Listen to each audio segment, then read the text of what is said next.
We are in a war for talent. But with organizational trust at an all time low, how will we attract the talent we need, let alone keep the people we have? And that's coming up next on Marc Haine Live.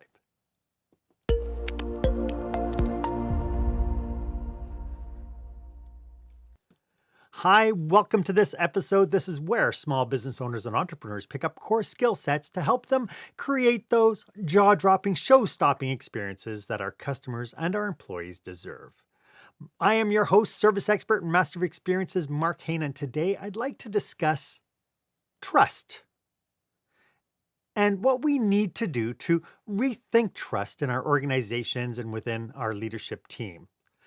We will talk about how to leverage trust to enhance employee engagement, retention, and enhance your overall business results. So stick with me today. I'd love for you to be part of this conversation. If you're here live with me, do drop in your comments and questions, and we will try to address it here.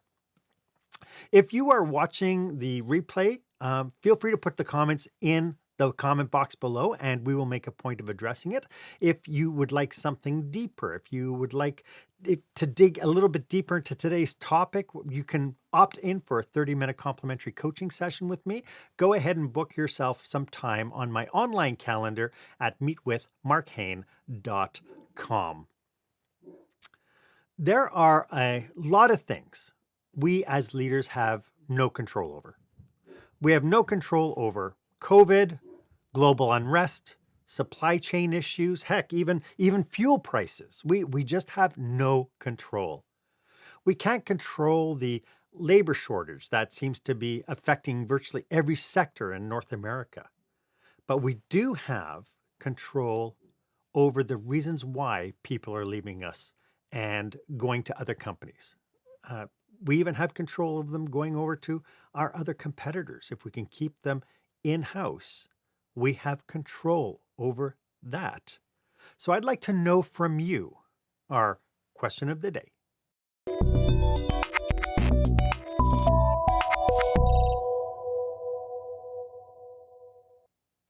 They say that people don't quit their jobs, they quit their bosses. How, as a leader, have you tweaked your environment to build higher trust within your organization and with your employees? I'd love to hear some of your strategies and some of your thoughts. So why don't you go ahead and share this episode on your favorite platform and hashtag the post with hashtag experience leadership. I'd love to be part of this conversation with you. The media is chock full of reports about labor shortages all over. We constantly are hearing healthcare is short of staff. The passport offices are short of staff. The airlines are short of staff. Truth be told, even before the pandemic, the reports coming out of the labor markets were saying that by 2025, we would have labor shortages in virtually all industries, especially as the baby boomers retire. I remember about 8 years ago, that was the big talk, was we were analyzing, at the time I was in hospitality, analyzing the industry and saying by 2025 how short we were going to be. We were going to be over 100,000 people short in the industry as people were retiring and moving on. But the pandemic sped all that up. It also threw a wrench in the works on how we engaged and retained our employees. It forced us to adapt to a new way of working and a new way of thinking, and it gave us new sets of expectations, not only from the employer perspective, but from the employee perspective as well. We learned very quickly if our bosses trusted us or not. If they did, when we were forced to work from home, they handed us our laptops, created a communication schedule, and sent us on our way.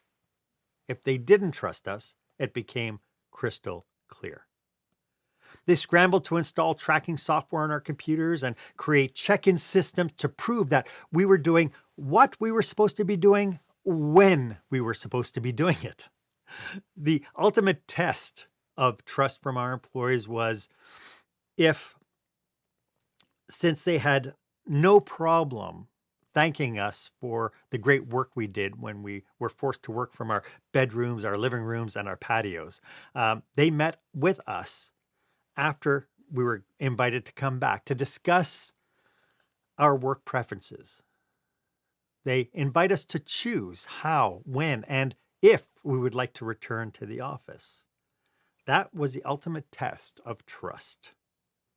Unfortunately, that was the exception and not the rule. So today I'd like to define trust as leaders. How can we better take steps to build and support trust in our organization? What is this thing called trust? In his book, The Speed of Trust, Stephen M.R. Covey defines trust as confidence. He tests it against the opposite of suspicion. His premise is that if you have confidence in your doctor, you're not going to have suspicion about your doctor. If you have trust in the airline industries to accept your booking, you're not going to be suspicious that they might cancel your flight or you will get there and things will happen. Suspicion is the antithesis, I think, of lack of trust. It is the definition in our workplaces of really low trust, and you can even say even low morale. When you think about a gossipy workplace where people are by the lunch in the lunchroom or by the water cooler, and people looking over and go, "I bet you they're talking about me." Or people are bitching and belly aching about stuff quietly. And you walk into a room and people stop talking. That suspicion kicks in and it's like, where is your level of trust at this point? And so I found that to be a really compelling definition, which makes sense because Merriam-Webster Dictionary defines trust as assured reliance on the character, ability, strength, or truth of someone or something. Now, that definition is absolutely jam-packed with so many components for one sentence. So let me just repeat it and break it out for you.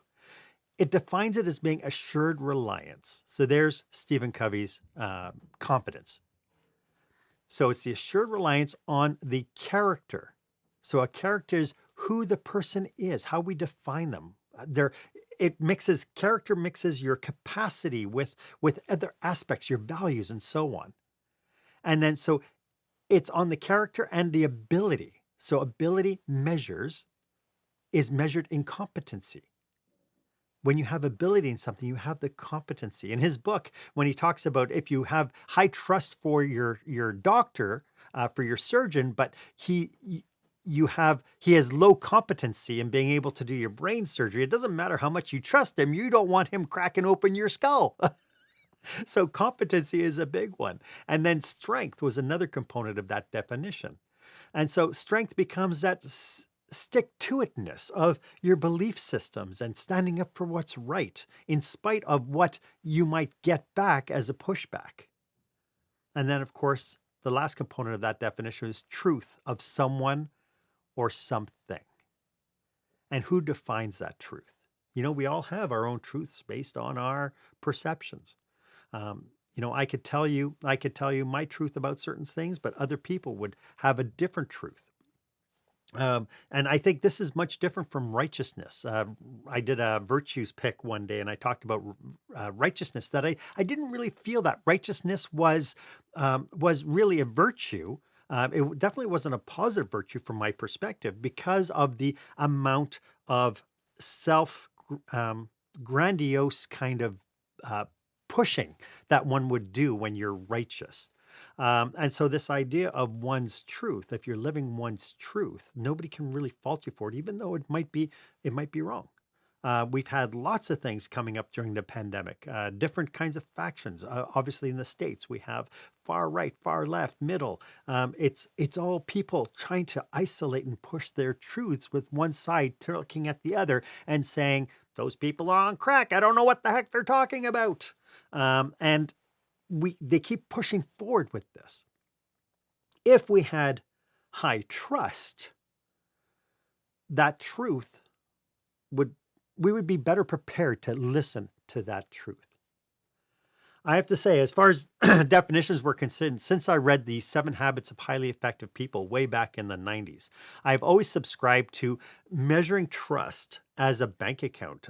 Stephen Covey, the father of Stephen M.R. Covey, who wrote The Speed of Trust, wrote the 7 Habits of Highly Effective People. And I really kind of resonated with this idea of a trust bank account. And so this trust bank account basically says that if we treat trust like we're making deposits and withdrawals, I think we become a lot more intentional. Every single time that we are face to face with people, every time we do a transaction with somebody, we build, maintain, or withdraw trust from a bank account. And in one of my presentations that I do for organizations, is I talk about the effect that we have as consumers. A perfect example would be if you walked into a restaurant, brand new restaurant, first time anybody's been there, you're excited that it's a new restaurant in your community, you go, you have a great meal, it's fantastic. And you think, wow, this is so good that we finally have a restaurant that's so good, so wonderful, this is going to be great. And you go back another time and you go, wow, this is, it's meeting my expectations. This is just wonderful. I love this. The trust goes up because they're making deposits into this trust bank account. You decide, you know what, you're going to bring a colleague to you and just brag about this great restaurant that you found. And you bring the colleague and you have lunch one day and it's like, oh, that was just okay. I wonder what happened. It wasn't as great as it used to be, like the 2 other times. And so from there, you withdraw a little bit in the trust bank account. Does that mean that the next time you want to go to that restaurant, you'll say, no, I had one bad thing, I'm never going to go? Well, it depends how bad it was.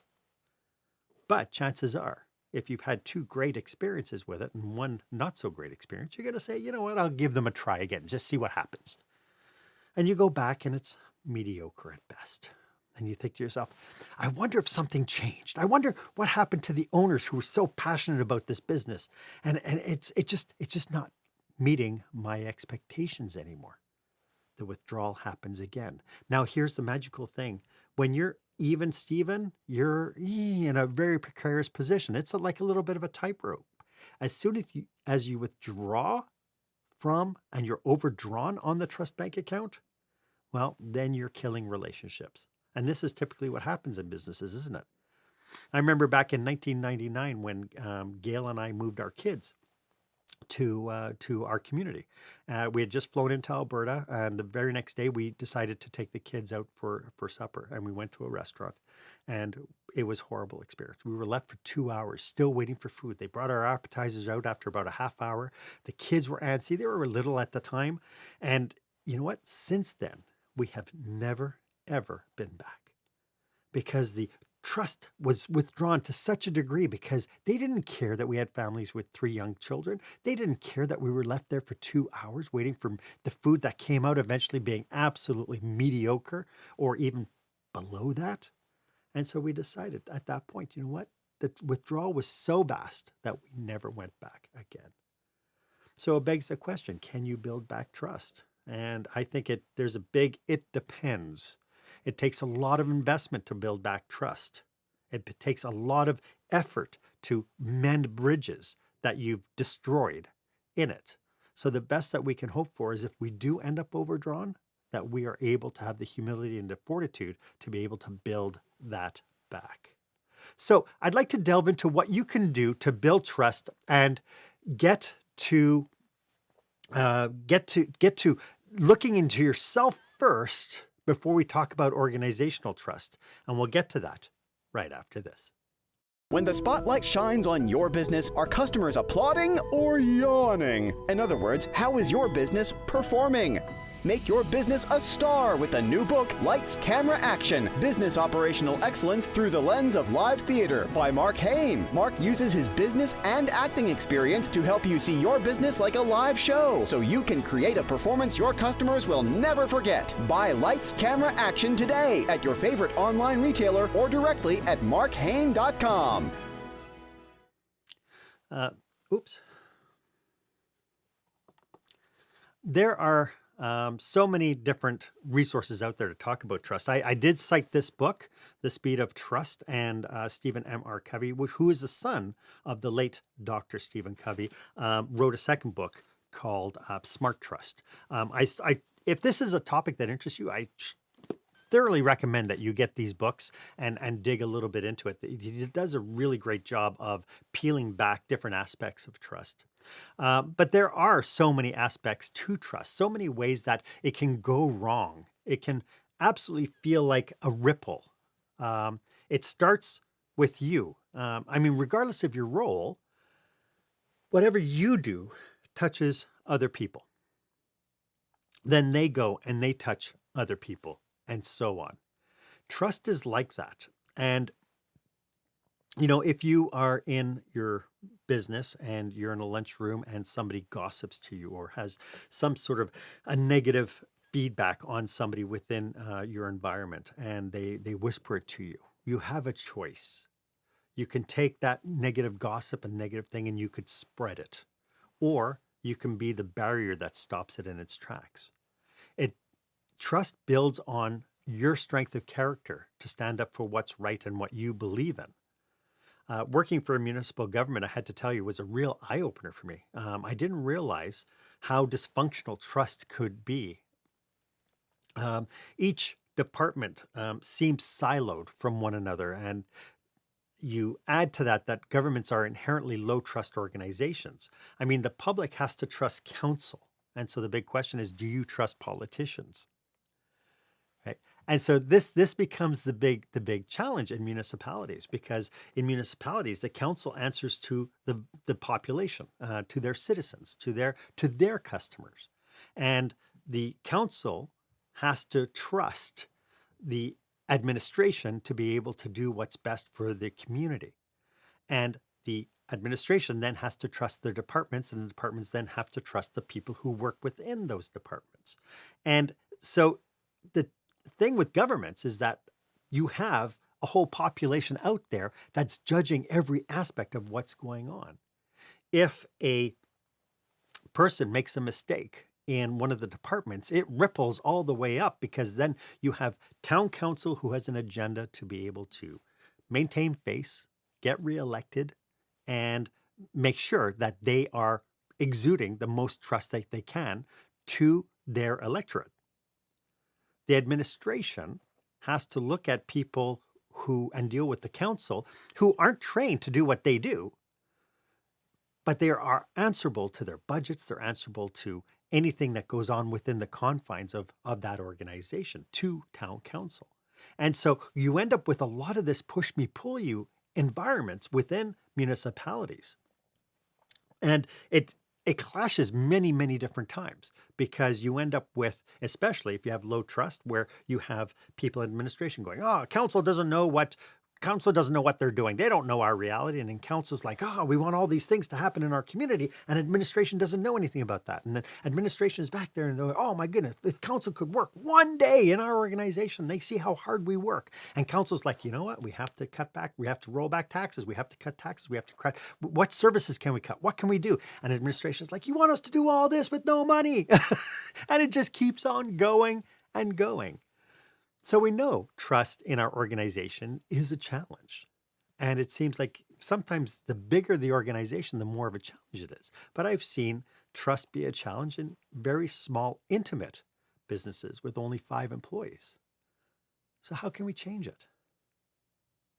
Well, first, like the ripple, it's got to start with you.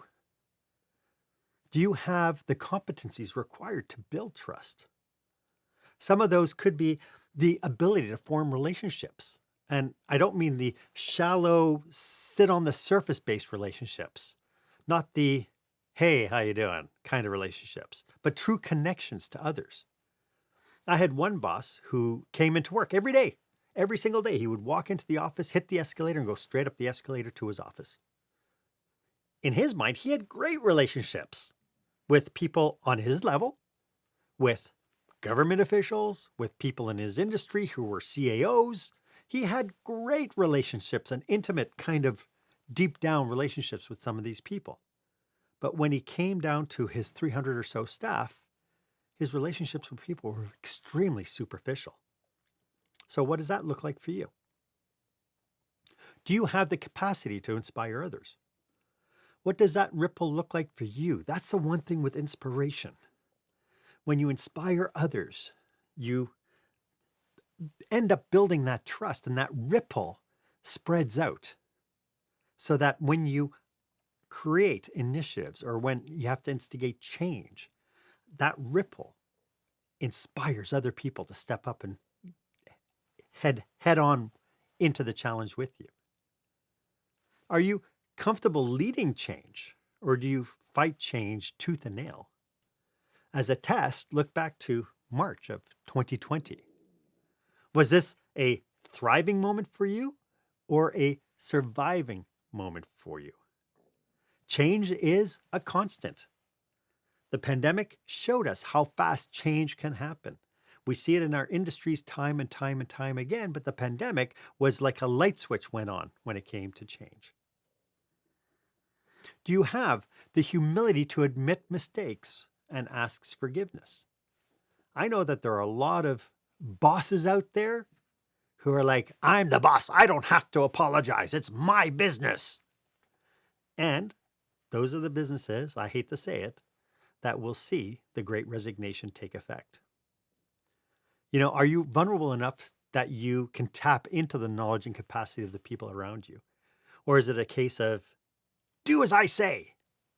Again, I've known bosses, like I had one particular operator who I was talking to them about doing a SWOT analysis, and I was talking with the dishwasher, and he pulled me aside and he says, "Why are you talking to the dishwasher about my business?" And I said, "Well, because the dishwasher will have intricate knowledge of how the flow in the kitchen is going, how his role can be helped or hindered." And he looked at me and goes, "The only thing the dishwasher could tell me is when is payday and when can I go for a smoke break?" And I thought, there's a limiting belief that when you want to trust that you have people in roles who have capacity, you can tap into those people. But you have to have the humility and the fortitude to be able to do so.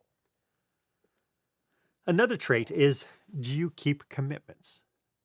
One true test, do you keep commitments to yourself and to the ones closest to you? Typically, these are the ones that suffer first. I mean, everybody knows about the New Year's resolution. How long does that last you? When you turn around and say, I'm going to lose 20 pounds, and you decide by February you're going to drop the gym membership, you're letting yourself down. But that is a test of trustworthiness to yourself.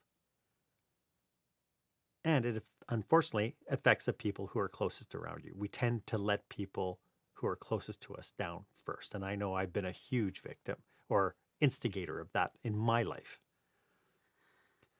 Are you transparent in your dealings and open with your communication? A huge thing. Are you holding things close to your chest? I used to think that knowledge was power. And, I thought I would, especially when I was younger, I used to, if I had all this magical information, it's like, boy, if I keep this information to myself, they're going to need me forever. But then I realized as I matured that knowledge is power, but it's only powerful if you share it. Just like this podcast, I ask people, share the information with people that you know, because the knowledge can help so many people. But this idea of communication and this being of one, Gandhi said, one man cannot do right in one department of life whilst he is occupied in doing wrong in any other department. Life is one divisible whole. And I've always kind of tied to that because, we have the political correctness. We have this is what I'm going to do for us. And then people behave differently back behind closed doors. I've had supervisors or managers where they've gone to their supervisors and say, you have to be supportive of the staff. And then when they're in a management meeting with the doors closed, it's like, oh my God, I wish my supervisor wasn't such an idiot. And it's like, how does that play in trustworthiness? And what's even worse than that is I've heard managers tell supervisors talking about staff that way. And then they get mad when the supervisors have contempt for the staff. I hate to say it, but if you're back room saying, "Oh my goodness, I wish Donna could be a stronger worker and I wish she could use good common sense." And the supervisor then leaves that meeting and sees Donna and then treats Donna like she's an idiot. This is what we mean by the ripple effect. Are you accountable for the power you wield? Now, I know you're probably thinking, Mark, what power? I don't have power. But remember the ripple. Everyone you touch, opening the door for somebody and saying, "Hey, good morning." Seeing an employee who you know has a mother who is having a tough time. "Hey, Donna, how's your mother doing?" And stopping and listening. Seeing someone who is visibly having a tough time and saying, "How can I help?" If you don't think you have the power, there's one test to figure it out. If you don't think you have the power to make a person's day different, ask yourself, can I make this person's day horrible and miserable? And if you say yes, then you also have the power to do the opposite. So we have some core capacities leaders need to build. We have, in what we've discussed so far, communication skills, humility and vulnerability, transparency, the ability to inspire others, and the ability to tap into the genius that you surround yourself with. Being accountable and keeping commitments. Once you have yourself nailed down, only then can you start looking and building trust within your team or your department or your organization. You cannot influence change, I believe. I don't think you can influence change in your organization if you're not working on yourself first. And as I mentioned at the very beginning, this could mean that you start with yourself by repairing all those relationships. Anybody that you've hurt along the way, people who have now have this level of distrust. It's up to you to start repairing those bridges. And it could be really, really a tough haul, depending on how much you're withdrawn from this bank account. So I'd like to talk a little bit about how you can maybe build up some trust in your organization, and we'll get to that right after this.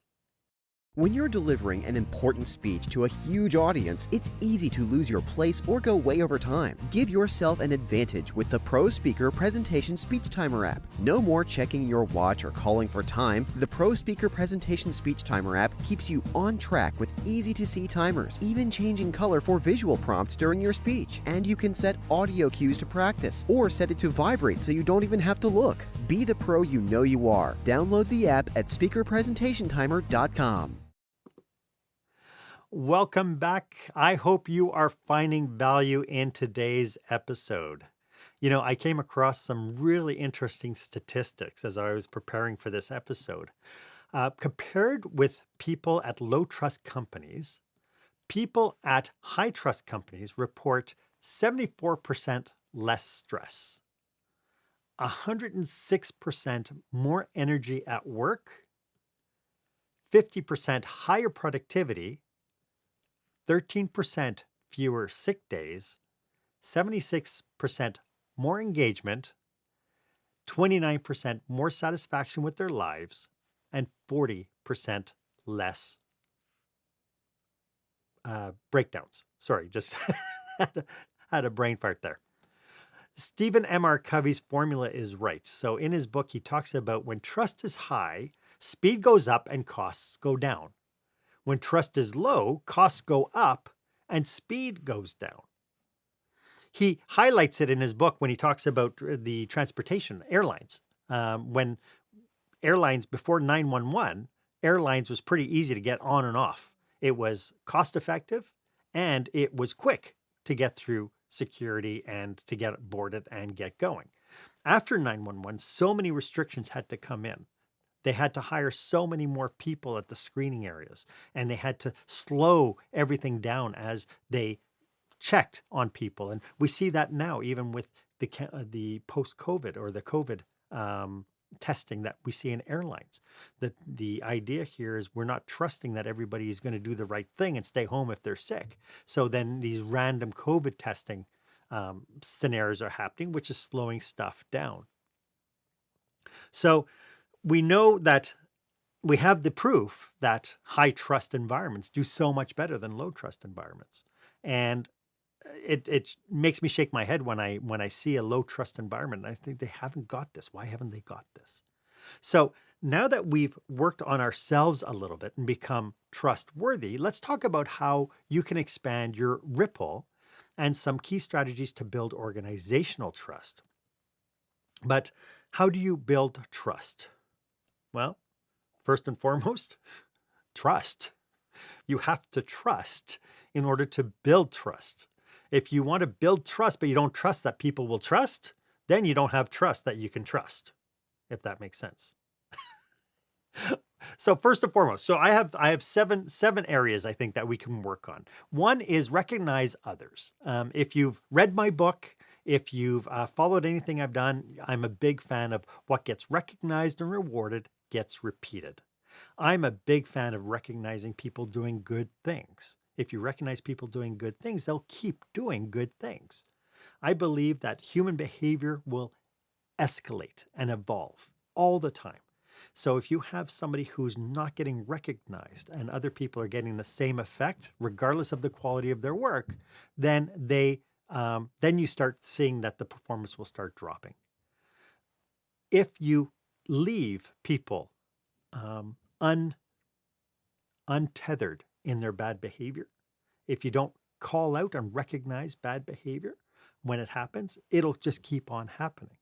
So I think it's essential that when you have somebody who does something good, that you recognize and reward them. And the reward, we're not talking, start handing out $50 bills. I'm talking about simply pulling, Donna, I just saw how you served that gentleman. Man, what a great job. I really love how kind you are with your customers. What do you think Donna's going to do the next time? Right. So it's important that the recognition part of it, recognize excellence, recognize when people do things well. It's really important that you do it in a timely fashion and you make it, it's not, hey, good job, is not good enough. Make sure that it's really specific to the behavior that you want them to repeat. Number two, celebrate and encourage failing forward. Now, I know some of you will look at this and go, but Mark, it would cost lives if people failed forward. Well, this is why, let's say, airline pilots train in simulators before they ever have a passenger. This is why doctors are practicing on dummies, and because that is how they fail forward. When you have a new employee in your business, where are the areas that they can fail forward, where they can learn and they can adjust and they can adapt? Because, every time we fail, every single time we fail, we learn something. I had one event happen at a hotel where the lounge got robbed. Somebody had sent in somebody to distract the waitress, the bartender, and then somebody crawled in behind the bar and stole money from the VLT, the video lottery terminal till. And people the owners were mad, the accountant was mad, and my only thought process was, how can we keep this from happening again? We just learned a very valuable lesson that we have a liability that we need to cover up. And the owners were like, well, aren't you going to fire the bartender? And it's like, well, no, the bartender was doing what she's paid to do. She was serving her customers. The fact that somebody manipulated her to pull her as far away from the bar as they possibly could while somebody crawled on their hands and knees behind the bar is not her fault. The fault belongs to us because we had a system that allowed that to happen. And we learned by failing forward. And so my response to the owner was, hey, we just learned a $5,000 lesson. So failing forward, we have to look at it and say, how can we encourage people to grow by taking the chance to fail forward? If we trust that people are doing stuff for our benefit, and because of that, we're going to reap the reward of innovation and critical thinking and inventive thinking. Wow, that's powerful.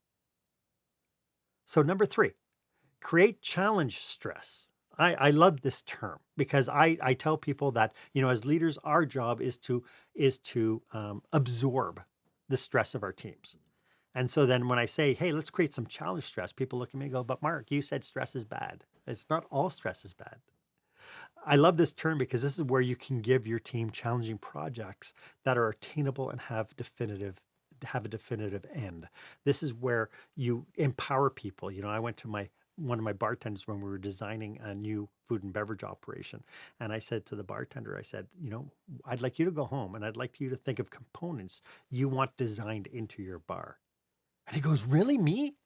And I said, yeah, you work it every day. You know what your workflow looks like. So I'd like you to come back tomorrow with some ideas of what you would like to see in the design of the bar. This is where you can showcase yourself to be the coach and mentor. You give your people a project, a challenge that you want them to help you overcome. And then you act as that coach and mentor. And at the completion of the project, everyone celebrates. Everyone celebrates together. We've heard of postmortems where you have an event or you have a project or something, then you sit down and say, let's talk about everything that went well, but then let's talk about everything that we could do better next time. What a huge learning opportunity. And what a great way to build trust in the team that everybody walks around thinking, I have a voice. Number 4, now that we are almost post-pandemic, give people discretion as to how they work. If I told you that I wanted you to drive to Denver and you had to get there by 2 p.m. on Tuesday, do I care how you get there? I mean, I could map out the whole trip for you. We could even map it out together, sit down and go, okay, Steve, we're going to get you to Denver. You're going to take this highway, this should only take you this long. This one should take you this long, and so on. And then we agree what routes you're going to take and when you should take them. But then that's when the excuses happen. I'm sorry, I'm late because there was construction here and there was a landslide there. Steve, why didn't you just take a detour? Because you told me to go this way. And there becomes the breakdown in trust. If we give people the definition of what we want them to accomplish, as we did during COVID, we saw that people stepped in and they did what they needed to do. Now, they might not be at their computer at 9 o'clock, but maybe they're at their computer at 7 p.m. Maybe they're working within the confines of what is working for them, but they're going to deliver.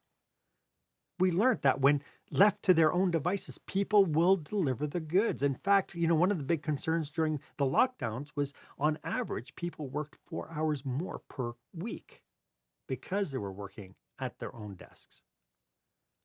But let them make their plan and then be there to help and coach and mentor. By giving them the discretion to do the work, you give them the outcome. Get to Denver by 2 o'clock. And then let them define how they're going to work that. Number 5, share information broadly, across boundaries. Let's stop using fear to hoard information. Right now, only 40% of employees report that they are well informed about their company's goals, strategies, and tactics. 40%, that's less than half the people think that their organizations are open with them. Imagine what could happen if we open the idea, the tactics and their strategies and our mission, and we report back and we have like a report card of some sort. I think it's humorous that when I watch John Taffer's Bar Rescue, and almost every episode, he'll have the big meeting with the staff and the owners, and he'll look at the staff and he'll say, so how much in debt are you? And they say, oh, John, we're $300,000 in debt. And he goes, how much time do you have left, do you think? Oh, if we have 6 months, we'll be lucky. And almost in every situation, almost every single situation, the staff come back with, I didn't know it was that bad. Imagine for a second that the owners earlier on would let their staff know, guys, our sales are dropping. I got to tell you, our rent is X amount, labor is X amount. You guys have to help me. Do you think that they're more willing to help an owner who's that transparent with them than somebody who turns around and says, no, just keep doing what you're doing, and stresses all by themselves? I can't imagine what that level of stress does on the dynamics between the owner and the employees. Let people know where you are and how you're suffering and how you're handicapped, and let the magic of community and diverse thinking help you through it. I just finished doing a workshop where I brought we did it virtually because they're in Manitoba, but I just did a workshop to help them design an event. And it is so magical when you do this kind of exercise where it's all brainstorming and you're getting people to fill out virtual post-it notes, and you give them a small time frame, and people are just throwing their ideas down and just posting them up and doing it so quickly. And you look at what you create when you give everybody a voice, and you see that when people are unencumbered, some of the ideas that they come out with, and it is just incredibly magic. And so I encourage you to go through that and use the diversity of the team that you have. As you can probably tell, I love this stuff. And, my one ask of you is, if you do know somebody who is planning a leadership retreat or a conference and think that this would make a great topic for a keynote or for a breakout session, could you please connect me? It would be my absolute pleasure to serve your organization and your industry and even your intact team. So, number 6, develop your people. If you watch this episode, if you've known me now since March of 2020, when I started this podcast, I am a big fan of developing people. And it's unfortunately the training and development budget on our financials is one of the first things to disappear when we get hit with downsizing or with reduction in revenues. I think it's a shame. There are a ton of programs, especially in Canada. We have programs that will allow you to train your employees, and the government will pay 75% of that training, up to $10,000. Imagine that. You can train somebody in Canada. You can have your employees trained with new skills and new capacities, and it would only cost you 25% of the total cost. So it would only cost you $2,500 to put one of your employees through a $10,000 training course. If you want to know more about that, please do reach out to me. I'm more than happy to share the information. But, the bottom line is, when you invest in your people, they will invest in you. I mean, imagine for a second that you take the time and you find out that Sheila wants to get developed. She's a secretary, assistant. She's doing admin work, but she really wants to become a bookkeeper. She really wants to get into accounting. And you say to Sheila, you know what? Each year, each 6 months that you're here, you can sign up for one course on us. A course in post-secondary is about $400 or $500. So imagine that Sheila takes a course. She's building her capacity. It's costing you $500 of her, and you're not paying her to go take the course. You're just paying for the course. And then she comes back with this new knowledge and new capacity. If you're a really great leader, you're sitting down with her and you're helping coach her through her professional development. How did that course go for you? What did you learn? What can you apply to what tasks can I give you to help you maximize that? And then 6 months later, she goes to another course, and you repeat that process. You not only build trust, you build loyalty, and you're building capacity that you can tap into later. All for the low, low price. Number 7, lastly, build community internally. This is so important, that you have a group of people that you can bring together. You can help people intentionally build relationships within your community. Cross departments and organizational wide, you can do this. It is proven that when people build social ties at work, their performance improves. Imagine that somebody in accounting or accounts receivable has contacts and has FaceTime with the sales reps who are making the sales. Imagine that you have people. This is one of the things, the challenges with the pandemic was one of the things that disappeared by people working by themselves at home was you didn't have what I call those constructive incidental collisions where people would meet at the coffee machine or at the water cooler or in the bathroom. So find ways to build this community within your organization to help build that trust. As I wrap up, creating high trust organizations is paramount to winning the war, because we really do have a war on labor. As I've mentioned in the past, episodes, I've had episodes where fulfilling your employee experience and expectations creates your reputation as an employer. Imagine for a second that you're not only engaging and retaining people, but the reputation that you garner is so strong that employees are saying to other people, "Oh, I don't know why you're working there. You should come work with us. Man, oh man, this is a great place to work." Trust solidifies job satisfaction and is proven to increase retention. And why wouldn't it? Gallup recently reported that if trust is high, 50% of employees are engaged. When trust is low, 13% of employees are engaged. Now, you look at the difference and you say, well, high trust, only 50% are engaged. Well, when the national average is 36% right now are the people who are moderately engaged. That is, they come in, they do basic work, and that the 12% people who are actively disengaged are the ones who are hurting your business. Having 50% of your employees engaged and doing everything for the benefit of your business, man, that's stellar. So when we are engaged, loving our jobs, why would you leave? I hope this makes sense for you.